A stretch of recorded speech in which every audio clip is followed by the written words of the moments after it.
Welcome back. In focus ہیں ماہر معاشیات ہیں former finance minister doctor Hafeez Pasha. تو سر اب اگر ہمیں غربت میں کمی لانی ہے، یعنی کہ اس کو امپروو کرنا ہے، لوگوں کے لیونگ سٹینڈرڈ کو، اپنی امپلائمنٹ کو امپروو کرنا ہے، تو اب کیونکہ اس حکومت کے پاس تمام تر آئی وڈ سے ڈیسیشن میکنگ کے پاورز بھی ہیں، کوئی ایسی بات نہیں ہے کہ جہاں پر اسے کوئی فیس کرنا پڑ رہا ہو کسی بھی صورت کوئی مشکلات.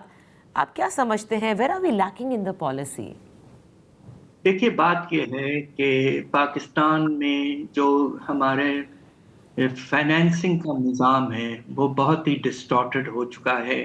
ہم نے ایک یا دو شعبوں پر بے شمار ٹیکسز لگا دیے ہیں، جس کا سب سے نمایاں اگزامپل ہمارا صنعتی شعبہ ہے، جو تقریباً 3 گنا ٹیکس کا بوجھ ہے اس پر باقی اکانومی کو کمپیئر کرنے کے بعد. دوسری طرف آپ یہ دیکھیے کہ جو ہمیں اپنے شرح نمو کو بڑھانے کے لیے انویسٹمنٹ کرنا بہت ضروری ہے. انویسٹمنٹ کا لیول پرائیویٹ سیکٹر کا گرتا گرتا اب اس وقت بہت کم ہو چکا ہے، اور انفارچونیٹلی جو انویسٹمنٹ ان انفراسٹرکچر ہے وہ بھی کم ہو چکا ہے. تو ٹیکس کے نظام کو پھیلانا ہے، جو آپ کے انڈر ٹیکس سیکٹرز ہیں ان کو لانا ہے، اور وہ کافی اس میں گنجائش موجود ہے. دوسرا جو بہت ہی اہم ہے وہ یہ کہ ہمیں اپنے ایکسپورٹس، اپنے برآمدات کو ٹاپ پرائرٹی دینا چاہیے. حکومت نے کچھ شروع کیا ہے اب، مگر ساتھ ساتھ ہمیں اپنے ایکسپورٹرز کو ایک مناسب ایکسچینج ریٹ دینا چاہیے، جو اس وقت اوور ویلیوڈ ہے تقریباً 5 سے 6%.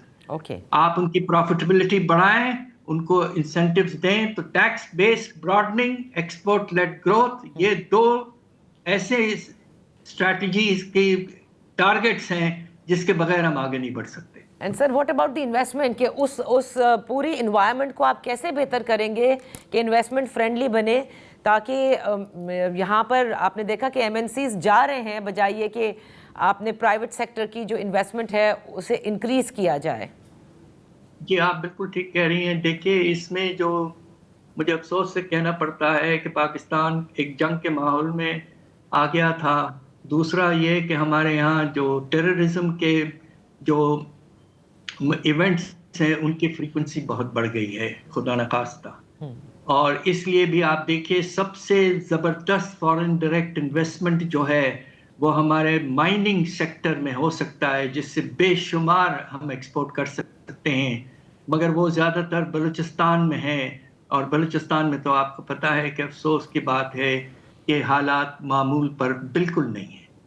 لہٰذا اس لیے بھی بڑی پریشانی کی بات ہو رہی ہے.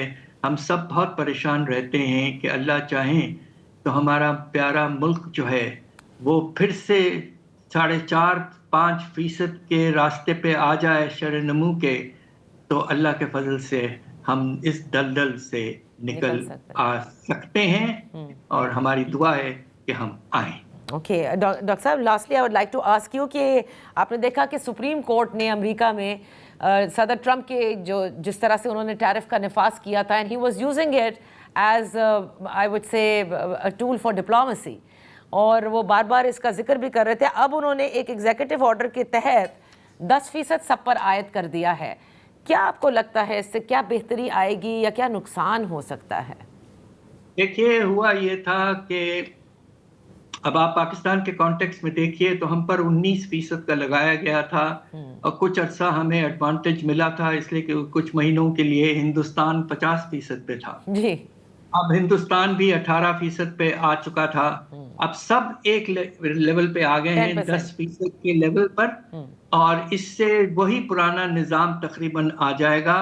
اور ہمیں امید ہے کہ پاکستان کے جو ایکسپورٹس ہیں وہ خاص طور پہ امریکہ اور یورپین یونین میں کوئی ڈس ایڈوانٹیج کے تحت نہیں کام کریں گے.